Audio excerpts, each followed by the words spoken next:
Thanks, everybody. Thanks. Welcome to Build. I'm your host, Ricky Camilleri, and our next guest is a television actor, he's a movie actor, he's a theater actor, all of incredible talent, but you may know him most after the award-winning season of Fleabag as the hot priest. Of course, I'm talking, oh, there it is. I'm sure he loves that. Of course, I'm talking about Andrew Scott, who's here to talk to us about the new anthology show for which he plays a beautiful role, Modern Love, on Amazon. Let's take a look. So thanks for this, guys. I love your apartment. I'm really excited to stay. Oh, you're staying in New York? Of course she is. She's staying with us. Oh, cool, great. Is that okay if you guys discuss that? We're discussing it right now. It's a live discussion. It's okay, it's great, and you're only a couple of weeks out, right? You're gonna pop any day, huh? I'm 8 weeks out. 8 weeks. Mm-hmm.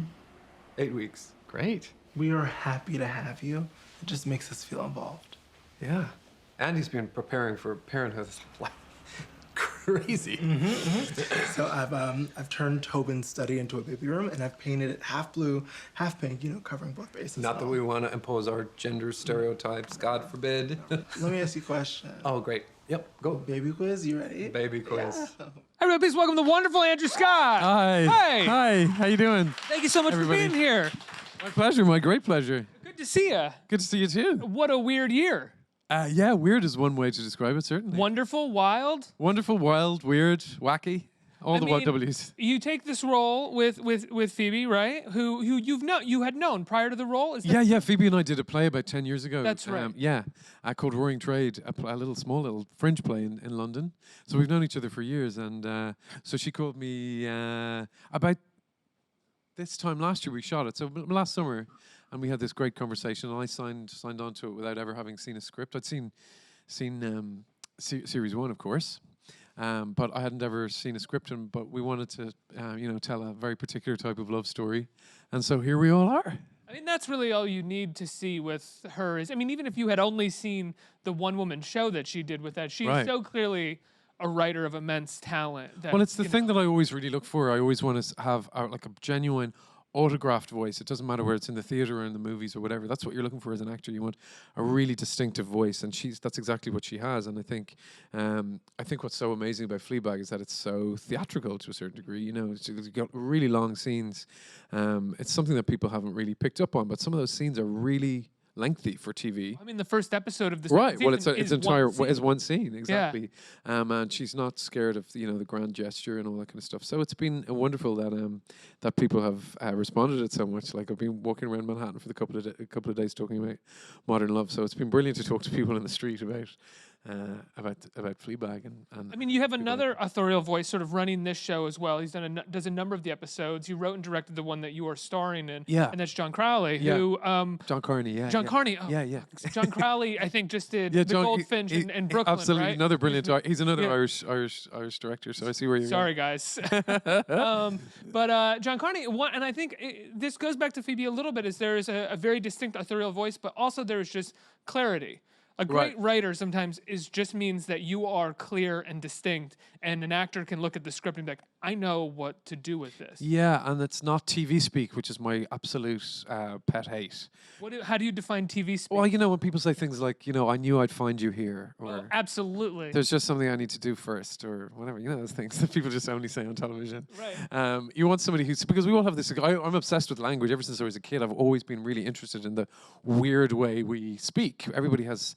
No matter what class or country or whatever you come from, people have an extraordinary way of expressing themselves. And I think really good writing is able to express the enormously diverse way we have of talking, of the way we talk. And that's something that you can tell in the first 3 pages of looking at a script, I think. Right. TV speak always, they say exactly what they're feeling. Exactly. And what they mean. It's and Mamet says that, drama and people are always just talking around what they want and what it's the gap between what we feel and what we present.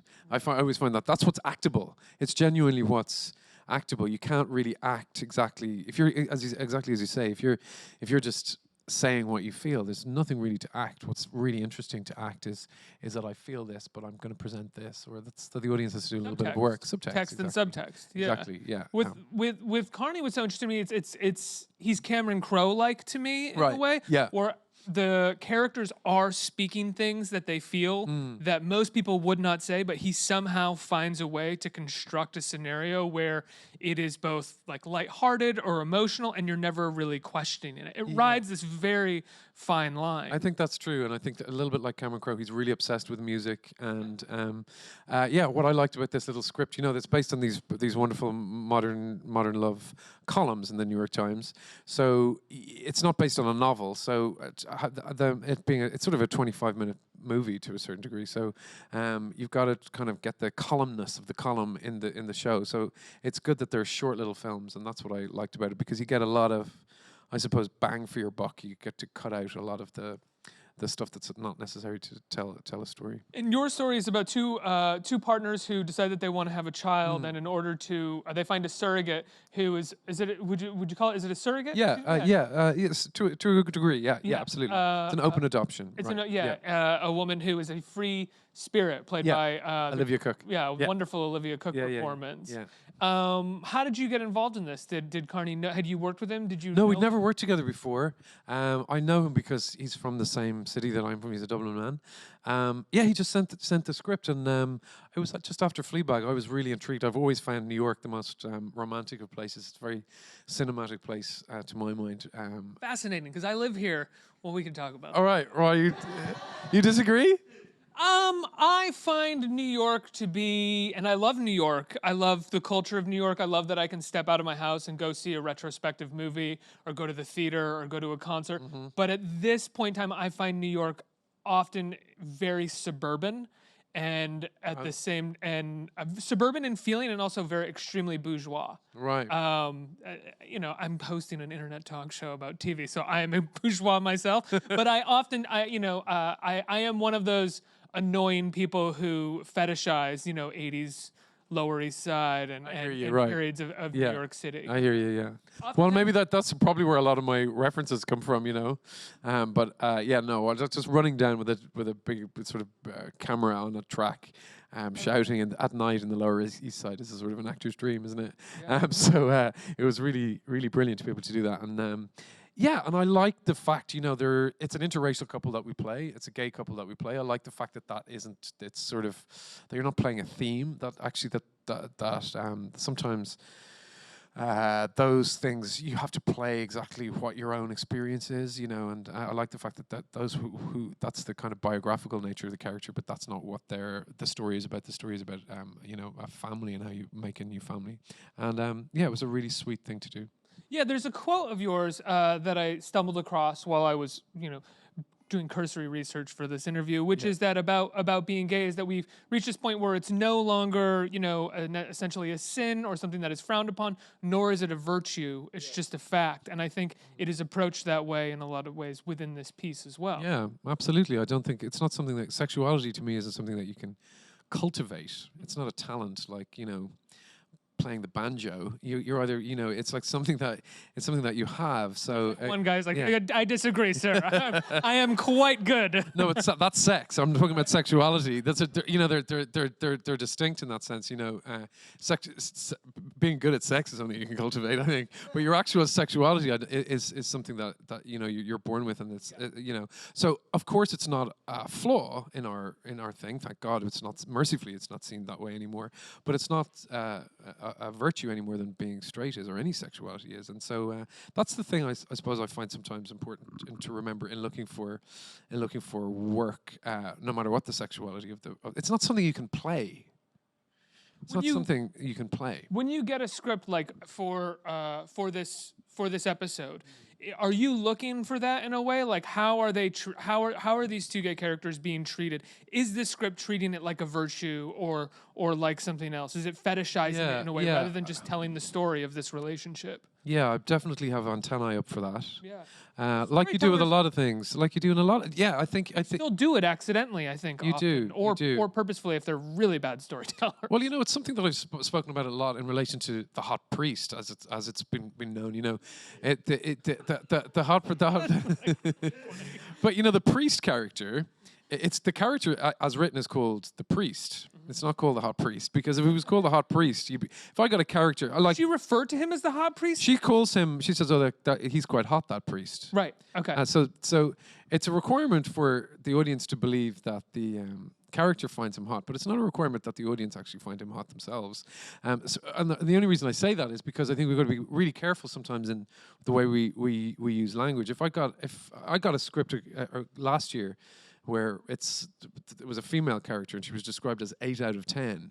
She wakes up and she's blah blah blah, and you're like, you just throw it out. So I think you don't sort of referred to her as 8 out of 10. You just think, I'm not going to read the rest of that script, because the requirement then for that character is based on her hotness. So if I got a character that's called a hot priest, I think, well, all that's required of me really is to be either attractive or not attractive. That the audience are then invited to go, oh, I think he's really ugly, or I think, that's hopefully you're aiming to do something a little more, a little. Also, more you'd be discerning. questioning so much of yourself going into almost What every you'd be- scene, yeah, right? Because absolutely you You would. are Absolutely. essentially trying to portray something that is subjective to, if millions of people are watching Yeah, it, yeah. millions of people, which you Yeah, can't do. that would so be terrifying. And, Yeah. you wouldn't want that to happen. So that is an internet.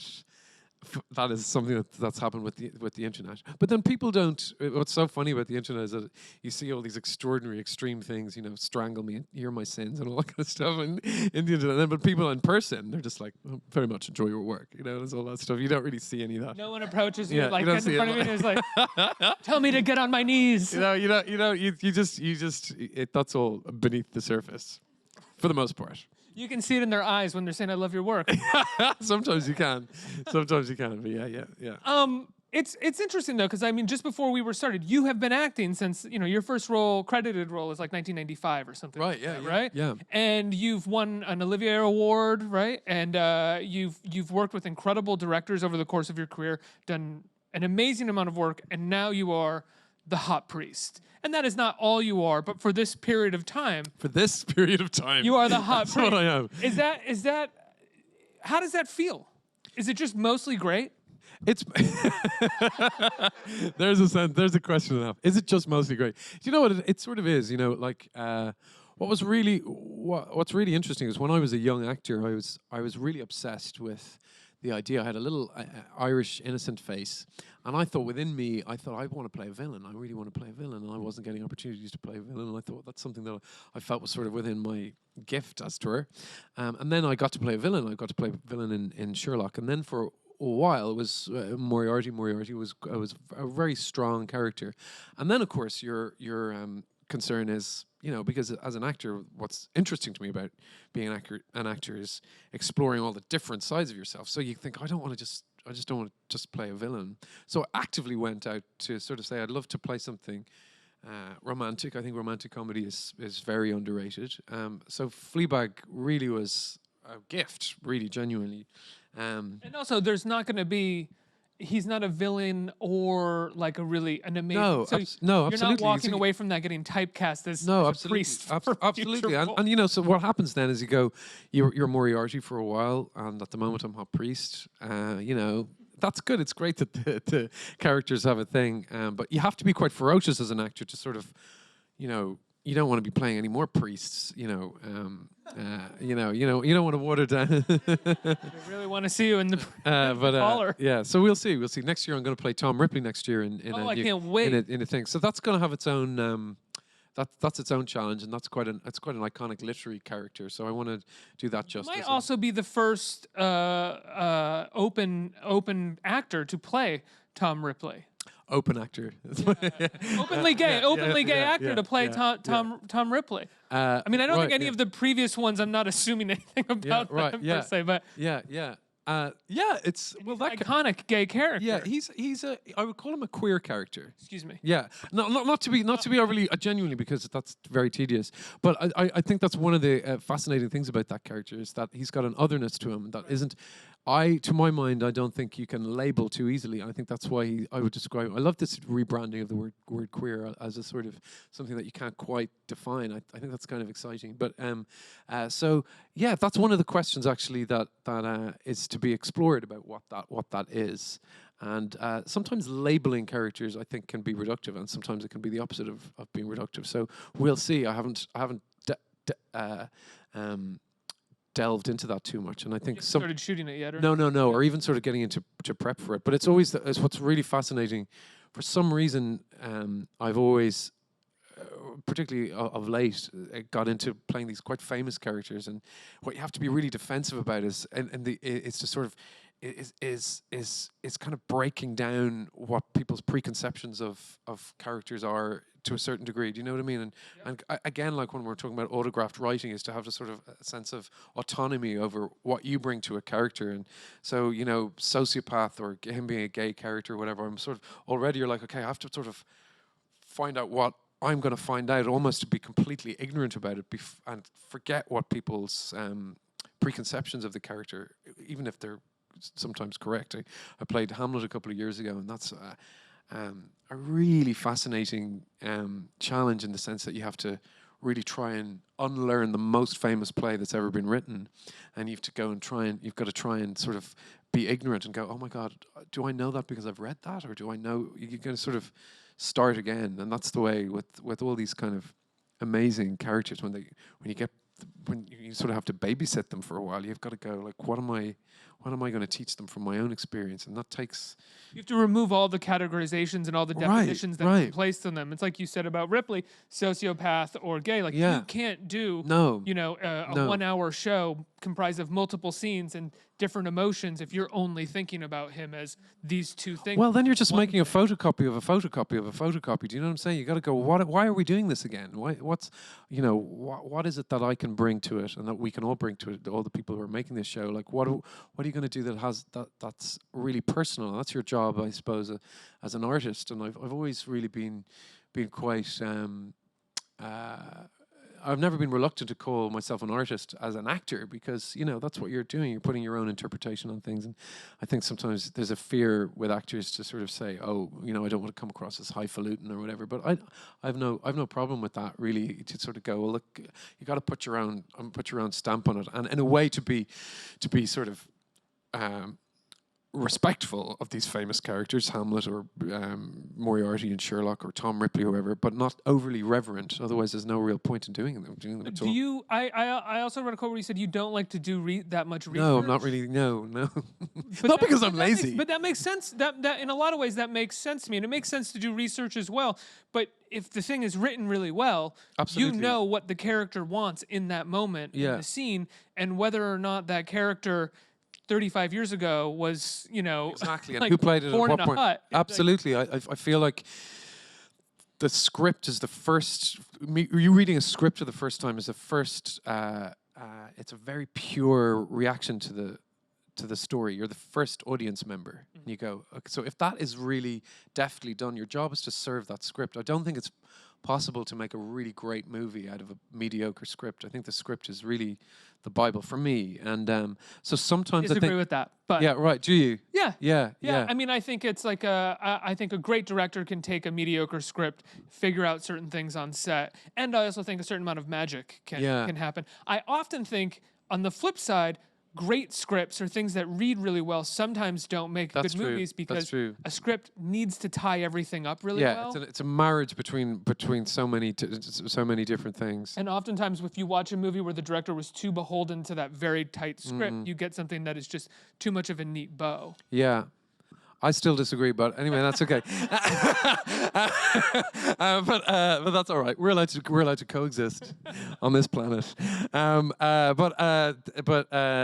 Yeah. So getting into I've no idea what I'm talking about now. But getting into Sorry. No, that's all right. It's just finding scripts, isn't it? It was doing research, and the script is sort of the first. You're the first audience for that. And I sort of feel sometimes knowing as much as the audience knows, and really applying yourself to what the audience might be feeling, is really important, because sometimes I think you can forget.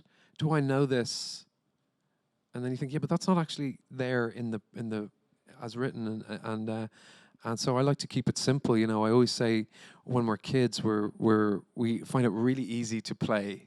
We just go, okay, you be the teacher, and I'll be the student or whatever, and you go over there, and then you blah blah blah, and the person goes, yeah, okay, and you're so at ease with playing. And the further we get into adulthood, the further we get removed from that sense of of playfulness, and you do play a part. That's what you're asked to do. You say, you know, I'm playing this part. Do you find the further that you get into a sort of an insular idea of your character and how you're going to portray this character, you get away from playing as well? That you pull yourself away from sort of being in the moment with your other castmates? Yeah, or your right. group, Yeah, you know? I think that's it. I think you have to. Acting is really, I think, about listening. You know what I mean? You've got to really sort of. I always think between action and cut is your time, and sometimes on those big sets you have. You know, it's intimidating. Like on those, like I was in Spectre, the big James Bond thing, and you think, wow, it's incredible. They've spent a lot of money on this, and it's very intimidating. There's 300 people there that you don't know, and you come in, you think, oh my God, there's lots of these famous actors. And you have to sort of go, okay, between action and cut, that's your time. Yeah. And you have to, the audience can really sense, I suppose that's what I mean about the script and everything, and why they can really sense if you're alive or if it's authentic at that point. And so you've got to be able to shut out all that other stuff. And, you know, that's why I kind of love the theater so much, because the storytelling is so immediate. You're saying there and you get the audience reaction. If it's funny, they laugh. If they're moved, you can literally sense that in a room. And sometimes when you're making a TV show or a movie set, there's so many things to interrupt you. There's people putting on makeup and there's lights, and you shoot 2 minutes every half an hour, you know, and it's constantly, your imagination is constantly interrupted, and that's really what I think you need. Essentially, the two things I think you really need as an actor is a sense of imagination and a sense of humor. I think if you don't have a sense of humor, any drama, I feel, and this is maybe a sweeping statement, but I think any piece of dramatic art that doesn't have some degree of comedy in it is just bad manners. I just think that's bad manners. I agree with that 100%. Yeah, I mean, yeah. my maybe one of my favorite movies of the last 20 years is There Will Be Blood, and Daniel Wow. Day-Lewis Wow. is ostensibly playing a sociopath in that movie. Everybody remembers it as a psychopath. I watched that movie and I am laughing hysterically at numerous moments because of his performance and the absurd situations that he puts people Totally. through. And by the time when you get to the end and everything is broken down, you're that much more affected by it because you've been laughing. Laughter is this way of opening the door Oh, it and really bringing is. you No, in. it's something that Phoebe would say after the thing. If you can get people laughing, you can get. It opens up the Anything same with them. valve. It's the same side of a coin. And I've really noticed that when playing Hamlet, if he's just incredibly depressed the whole time, and that's what people's preconception about Hamlet is. He wears dark. He's like myself. Eek. But you know, if you just play the darkness the whole time, then there's no real great tragedy in the release of his death. If you think this is somebody who actually before loved life, then it's heartbreaking, the idea that his grief has led him to in that place. So I think to always play towards the light. I find that what's always so moving about human stories is people trying, the attempt to try and see the light in moments of pain is always what's so moving. And I think when it's like when they always say when you're acting, you know, if you have to cry in a scene, the attempt to try not to cry, because most of us when we cry, for example, say sorry, you don't feel at ease as some performances might lead you to believe with crying and being openly emotional. People are uncomfortable with that. Like, Yeah, like it's sometimes it's just an opportunity for us actors to show that we can cry. So you just do a lot of it, and actually I think it's far more emotional when someone when you're trying to. Yeah, I always think of, not to be so male about my references, but I always think of De Niro in the phone booth in Goodfellas when he Right, finds yeah, out that Pesci yeah, gets hit. And you're extraordinary. like, De Niro was crying? Totally, and he yeah, totally, can't, yeah. it's that moment. It's that thing. I find that stuff endlessly fascinating. This sort of pride and dignity of human behavior. Yeah. If you get on a set and a director's like, no, let it rip, you're gonna cry. Do you fight that at all, or do you usually think to yourself like, well, this is what the director wants? Like, I'm just gonna, even if you have this sort of philosophical belief that people don't cry that way, and it's gonna be more effective. I think it's hard to speak about it in general terms in a way. If a director said let it rip, eek. No, I don't think so. People don't let it rip a lot.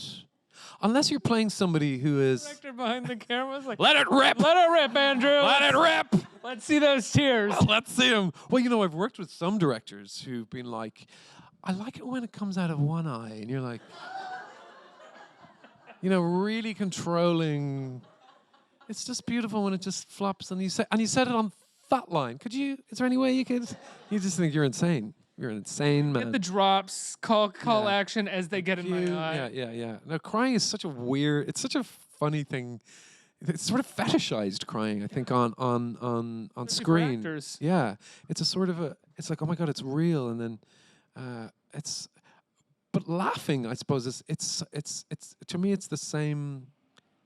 It's the same. We don't see an awful lot of genuine laughing. I love to see people genuinely laughing on screen as well. I think that's So hard to do. It's very hard to do. And when you watch a movie or a TV show where people are laughing, I mean, it's a pet peeve of mine, where characters are laughing and you're like, that's not funny. Why is everybody laughing? You know, but it's like they want to show that these people have a good time Well, together. accessibility is another terrible word that happens sometimes on sets, which is they want to just see how accessible you are. They want to see, and actually, I think people like to look at. It's why Succession is such a great show that's on television at the moment. That there's these sort of terribly venal, awful characters, to a certain degree, and I think people love watching that. You know, they like, and I like when humor is, disguised. You know, where you don't all have to be falling about the place laughing the whole time or smiling. That's another one. I don't think anybody. No, they laugh in Succession a little bit. They but do. Their Yeah. laughter in Succession is one called for, and two as mean as the lines that they're throwing at each other. What a show that is. We have a question coming in from Twitter. It wants me to ask you about your work for Human Org, especially with it being # World Mental Health Day. Oh yeah. Yes. Oh yeah. That's an organization called Human, HUMEN, and that's actually about mental health in men, which is a big topic at the moment, because I think men, for some reason, aren't taught as much to sort of be as open. There's a certain degree of shame in talking about your feelings. Wow, I feel so passionate that, like, it seems so ridiculous to me that if you break your leg, you have no shame. If you were to say, yeah, it's fine. People break their legs all the time. I'm not going to do anything about it. We think that was outrageous, and we just don't have that attitude about our mental health. And I think if every single person, this is what I genuinely believe, man, woman, or child, at some point we've all had mental health issues. In the same way we've all had physical health issues. It would be ridiculous to say that we've never had any physical health. We've never had any physical problems whatsoever. I think nobody would think that that's a badge of honor, or even something a realistic thing to say. But somehow it's realistic to say, oh, I've never had any mental health issues. And I'm just saying that in a way exists on a spectrum. We may not all have to be hospitalized or seek medical advice, but we've all have turbulence going on. And so this is a great charity that talks about mental health in the modern day man. Yeah. The modern day man. Yeah. Mental health is so interesting because interesting is the wrong word, but we still don't know how to talk about it, and we still don't know how to destigmatize it. No. And when someone is sick in a depressive way or some sort of mental health way, if you've never experienced it to that effect, it's very hard to empathize, or not empathize, but really understand. You know, someone says really true. I'm scared of the sun. Yeah. Because I have anxiety right now. You're like, this the sun? Right. We're not taught that those are actual consequences, or not consequences. Those are side effects and things that happen to people. Totally, and I think in our desperate attempt to help, I think sometimes we feel like we've got to provide an instant solution, which sometimes I think, this is what you need to do, and maybe there's a blah, blah, blah. And sometimes what I think we all need is someone just to say, I'm with you, I'm there with you. I always think of it like the weather, to think, what's the weather like today? Is the weather, and if you're in the driving rain, and you're thinking, please, just shine, sun, please just shine. It's ridiculous, it's preposterous. Sometimes you just have to wait for the rain to stop, and it will stop. And sometimes it's windy, and sometimes it's dark, but it is a very movable thing. And sometimes it's helpful. I know it's been helpful for me to think, okay, this is weather. It can't be raining all the time, because that's not the natural way of the world. And that's what's helpful to me. But time for a few questions from the audience. Right here. Hey. Hi, hey, Andrew, how you doing? How are you? I think you're the greatest stage actor of our generation. Oh, wow, wow. Hamlet just set the bar, as far as I'm concerned. What's your work ethos in ensuring every performance is as fresh as the first night? Oh, wow. What a lovely question. Thank you. What's incredible about doing a theatre play is that there is a different vibe in every single night, just by the because there's a whole different set of people. Tomorrow, there's exactly the same room, there's exactly the same amount of people, but it could have a completely different energy. And I think it's to remember that those people are coming and seeing it for the very first time. Acting to me is the art of pretending that you don't know what you're going to say next when you do. And so I feel like to keep that sense of playfulness and to know the script inside out, and to really just listen. Again, it's just about listening. That was a real test of stamina, because that play our version was 3 hours, 50 minutes. It was 4 hours. We did it twice on a Wednesday, twice on a Saturday, and we did it 150 times. And that was really the toughest job that I've ever done and ever will do. But once you're on the other side of it, you feel like you can sort of do anything. And You made me understand Shakespeare a lot easier. oh, good. Well, that's the name of the game. That is a 400-year-old play about a young man who has mental health issues. That's what that play is about. The fact that Prince Harry, also another prince, is talking about mental health is magical to me over the past couple of days. And he's told, don't feel, move on. You're a man. You've got to blah blah blah blah. And then something rotten becomes in the state of Denmark ensues. And and that play is so funny and wonderful, and the reason I think our production worked was that we really did try and find the light in it, because the tragedy plays itself. If you're doing a tragic story, I always think you have to try and find the light in it, so then you get your light and shade. And if you're playing a comedy, I think you have to sometimes find the soul in it, and so it's the yin and the yang. Do you find that finding the light in tragedy, I mean, not this only this one thing, comes from confusion? Like, oftentimes characters are befuddled by absolutely. You the don't know where tragedy you are. that's befallen them. Yeah, and you don't know that the characters don't know that they're in a tragedy. Exactly. Yeah, and I think that moment of I don't know. People take some of the funniest things, like Fargo is an example that got in my head of a brilliant comedic performance from William H. Macy, when he doesn't really know that he's in a comedy, he's just taking it incredibly seriously, and that's what's. I like the juxtaposition of those two things. But thank you I'm glad you saw it. Next question. Hello, Andrew. Hey. My question is about Moriarty. It's one of the most important characters in Conan Doyle's books and in movies as well. But traditionally, he's a dark villain. He's a genius, no humor, and he's very serious. Yeah. And he was played in the past by many different actors, but in absolutely other way than you. Yeah. Your Moriarty, for him, it's mostly entertainment, mostly the game, and a lot of humor, as you mentioned. Right. Was it hard or maybe easy for you to avoid influence of the previous performances by other actors? And who is your favorite Moriarty? Except a few, of course. I have never seen any incarnation of Moriarty ever. I just didn't. As luck would have it, I hadn't seen any. Are you a big Sherlock Holmes fan? I sense that you are. So I didn't look at any because, it's like, I suppose again with a villain character, I don't have to find him in the person who has to play him can't really find him scary. He's actually having a great time. Everybody else is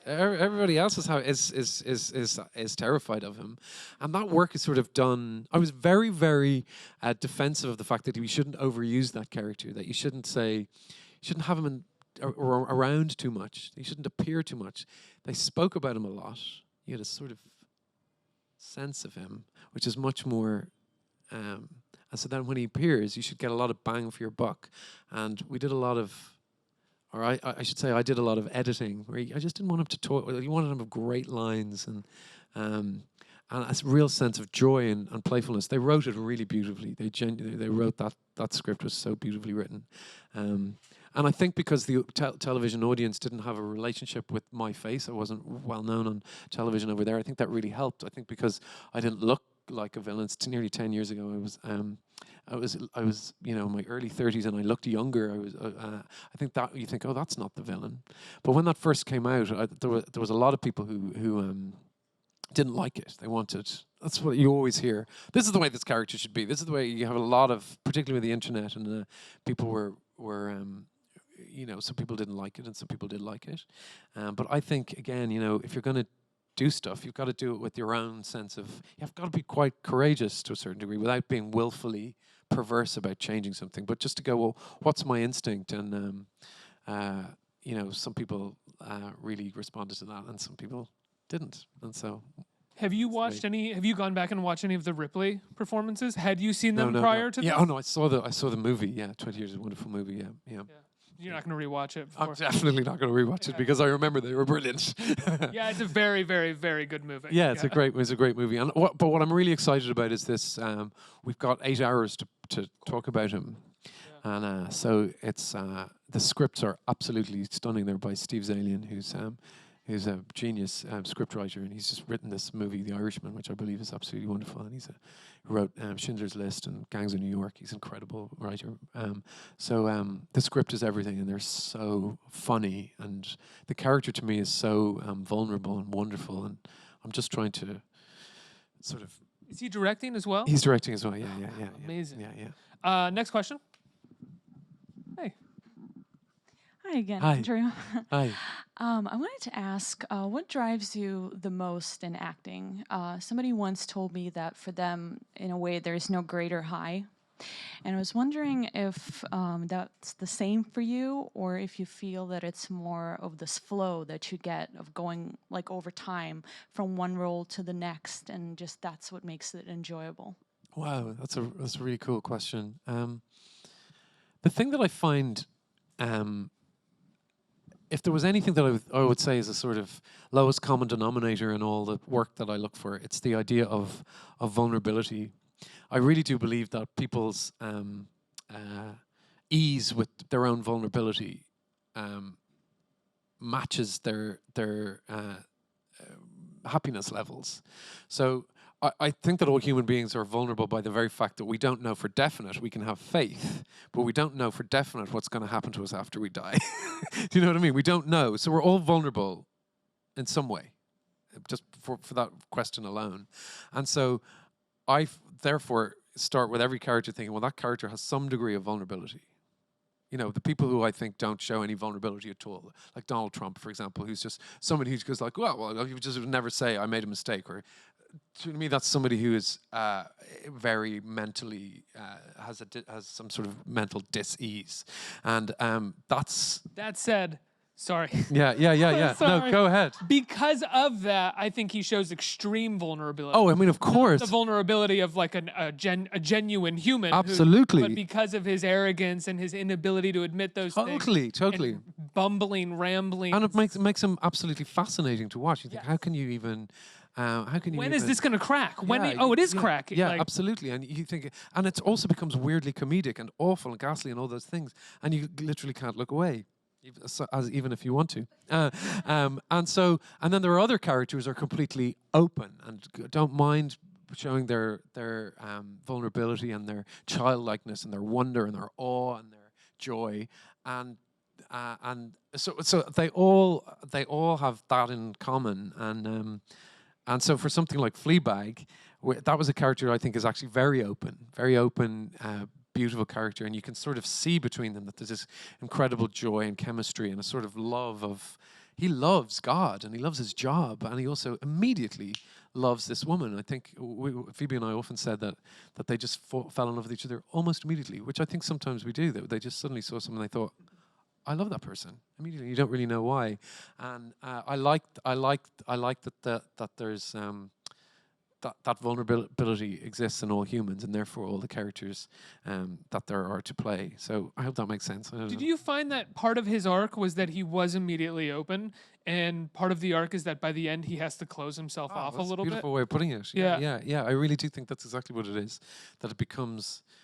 I also love in Fleabag the idea that there are, romantic love is often it's like you live happily ever after. Are we going to make it in order to share a life together?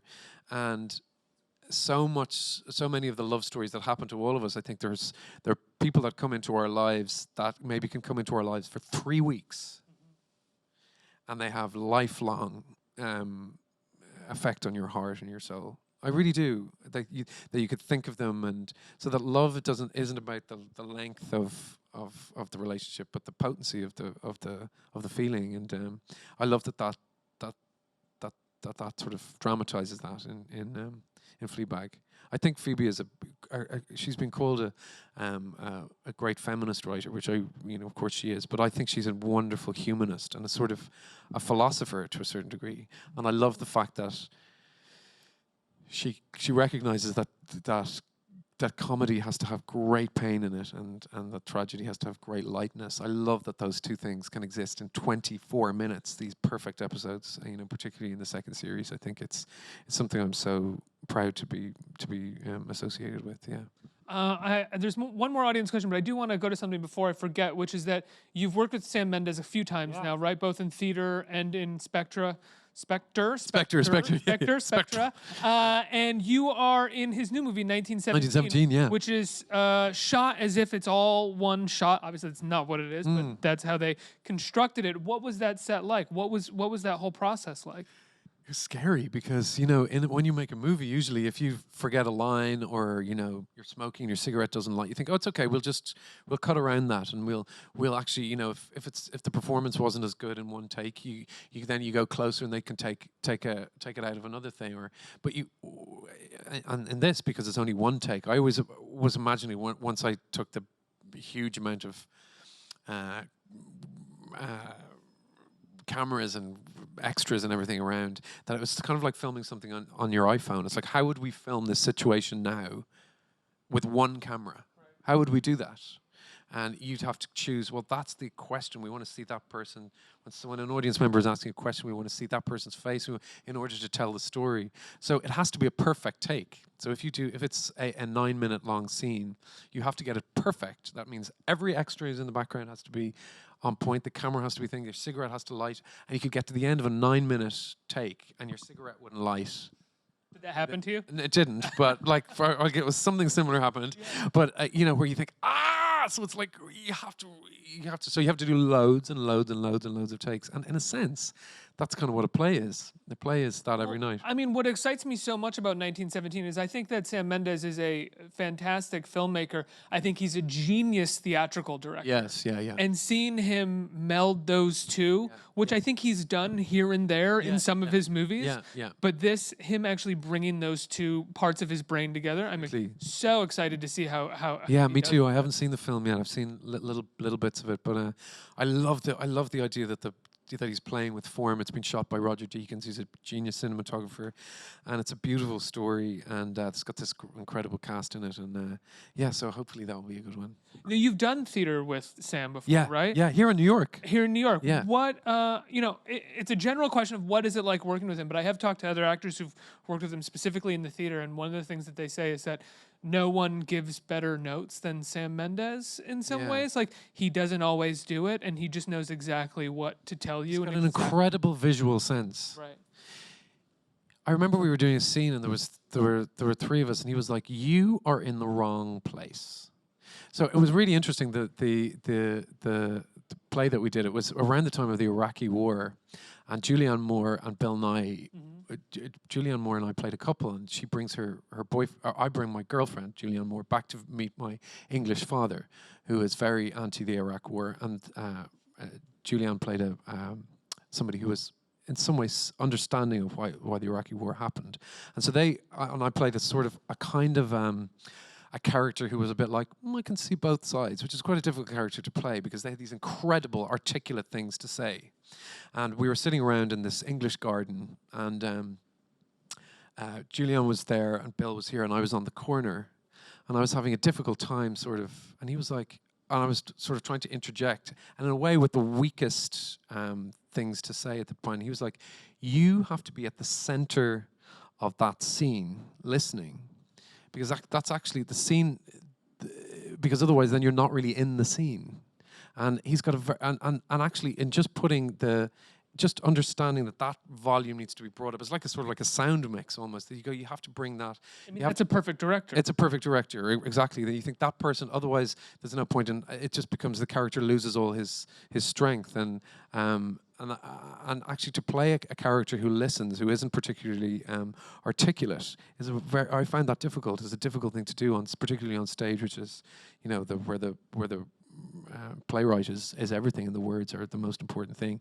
So he's got a very good understanding of a visual picture, But to be an actor in a scene and to be like, why isn't this work? Because an actor often is just sort of like, why isn't this working? Yeah. This doesn't feel real. Yeah. This doesn't feel right. And the director to go, just move over there. Absolutely. And suddenly it feels right. It's so much better than a director being like, well, try this. Or Yeah, say absolutely. It like this, it's or just sort of think no. And also, as an actor, sometimes you have to, you don't want to say, and I remember sort of slightly having that instinct as a young actor. I was only 27 or 28. I'd never been on.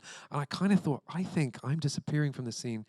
I think I kind of should be in the middle, but you don't want to be like, I want to be in the middle of the stage because you just sound like it's for the wrong reasons. And I think my character has more lines. yeah, exactly. Should I speak more? Write me more lines. And it's so to understand that's equally as important. It's just an example of somebody who is just very discerning about what a play needs to serve the story. He's just an excellent storyteller, and I was grateful to him because I was a young actor and I didn't really know at that stage how to articulate that, even though I knew that there was something that was going wrong. And so that's very generous and to a certain degree. That's what most actors, want, is just like a physical direction. Pick this up, move over there, and not a kind of like a line read or some sort of over long exploration of the emotionality of the character. Absolutely, I think that's your job. Exactly, I think that's really true, and I think actors have to have a certain degree. I think the really good actors have a bit of the director in them. They go, I think this should be over. You sort of develop that over the years. Which is the storyteller. Yeah, the storyteller. Yeah. Exactly, you're all storytellers, and I think the director has to have an understanding of what it's like to act as well. So it's fascinating. I love the idea. I think it's the reason I love theatre so much. It's incredibly collaborative. I love the idea. The best thing about the theatre is just, and I love the idea that a person who has 2 lines, comes on and plays the waiter, in the theatre, it has to be there every single night for the 12-week run. Whereas the person who has got as much as the guy who has 1,500 lines, and so you get a sense of company that we're all if I wasn't here, this scene wouldn't work. And sometimes when you're on a film set, the person who's got 2 lines comes in for 2 hours. And I know when I played small parts on movies, and you come in and you think, oh my God, this is intimidating. They all know each other, and you don't feel part of it. If you've got that small part, but what's your name? Whatever. Go. Yeah, exactly. Go right yeah, there. you got the thing exactly, and you feel like, and they're laughing and joking, blah blah blah.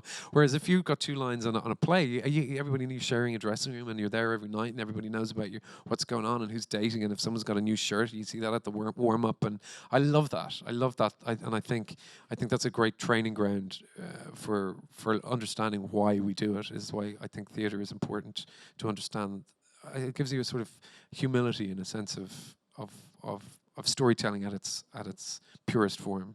Again, that kind of goes back to Phoebe and Fleabag. Yeah. And the theatrical sense of Fleabag is that I think it does feel like a core ensemble and like a collective of people making. Absolutely. Even though she's the author and she's received the awards, Absolutely. I think she also defers to everybody in I think that's. I genuinely think that's part of her great talent and genius, as it's called. Is that she's able to go.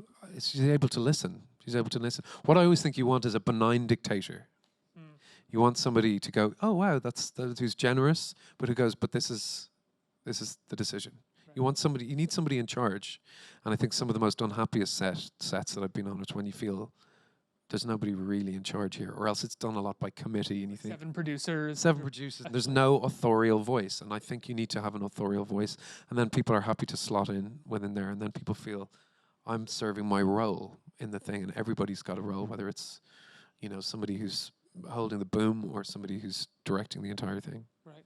I think we have time we're wrapping. That's right, because I kept him for a very long time. Sorry for that last question, whoever it was. It's been such a pleasure. Oh, such a pleasure talking to you. Thank you so much for being here. Thank you. Modern Love is on Amazon Prime. When is it? It's not out now, right? It's out on October the 18th. October the 18th. Yeah. Modern Love, Amazon Prime. Andrew Scott, one more time, Thanks, everybody. Thank you. Thank you.